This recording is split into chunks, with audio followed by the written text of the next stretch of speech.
Hello, गोड़ लगतनी, प्रणाम करतनी, नमस्ते। आज हम फिर से एक झूमर लेके उपस्थित बानी जो कि बड़ा ही मज़ेदार बा और बहुत ही हंसने वाला बा। तो ज़रूर सुनब जा और कमेंट में ज़रूर बताएब जा कि कैसन लागल ह, ताकि हमरा पता चल सके और हम फिर से नया नया झूमर लेके उपस्थित हूँ। तो ज़रूर सुनब जा और लाइक ज़रूर करब जा और शेयर भी करब जा और चैनल के सब्सक्राइब करब जा। तो सुनी जाए, इसमें एक पत्नी अपन पति से का मांगत अड़ी, उनका खाए के मन करता कुछ, तो अपन पति से कहत अड़ी। तो ई झूमर में बा, रउरा सभे जरूर सुनब जा और कमेंट में जरूर बताइब जा। हमारा रिक्वेस्ट बा, हमारा विनती बा कि जरूर कमेंट में बताइब जा। आइले आइले हो राजा जी, जी ले बिया वाला आइल। आइले आइले हो राजा जी, जी ले बिया वाला आइल।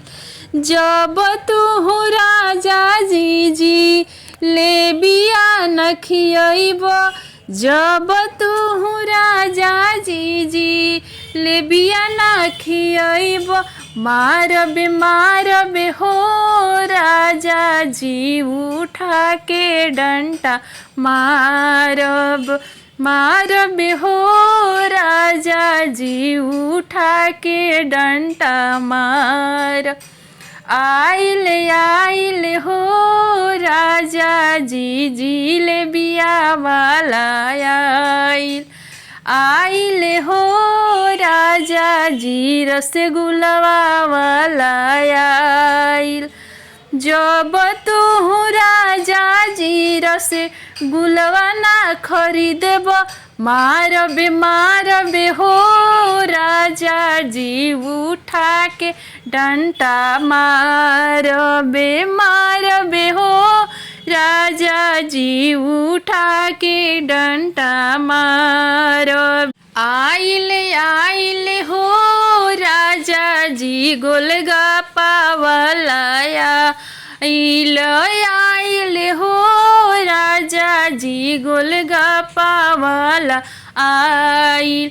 जब तू राजा जी गोलगप्पा ना खियब, जब तू राजा जी गोलगप्पा ना खियब, मारबे हो राजा जी, उठा के डंटा मारबे हो राजा जी, चाला के कल छुले मारबे हो राजा जी, चाला के बेलना मार। जब तू राजा जी समोसा ना खियब, मारबे हो राजा जी, चाला के बेलना मारबे हो राजा जी, चाला के बेलना मारब।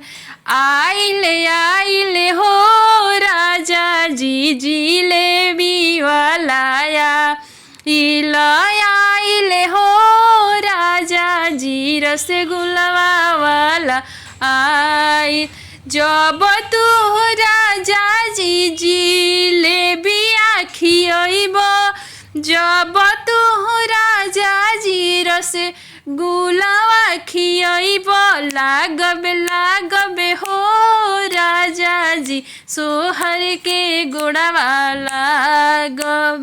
लागबे हो राजा जी, सोहर के गोड़वा लाग। जब तू राजा जी गोलगप्पा खियब, जब तू राजा जी समोसा खियब, लागबे हो राजा जी, सोहर के गोड़वा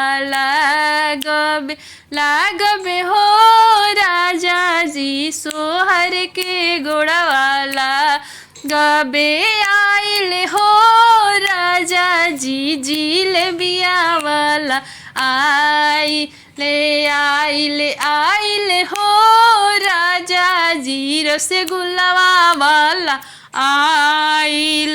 जब तू राजा जी समोसा खियब, जब तू राजा जी गो जब खियाइब लागबे हो राजा जी सोहर के गुणवा लागबे हो राजा जी सोहर के गुणवा लागबे आइल हो राजा जी जिलेबिया वाला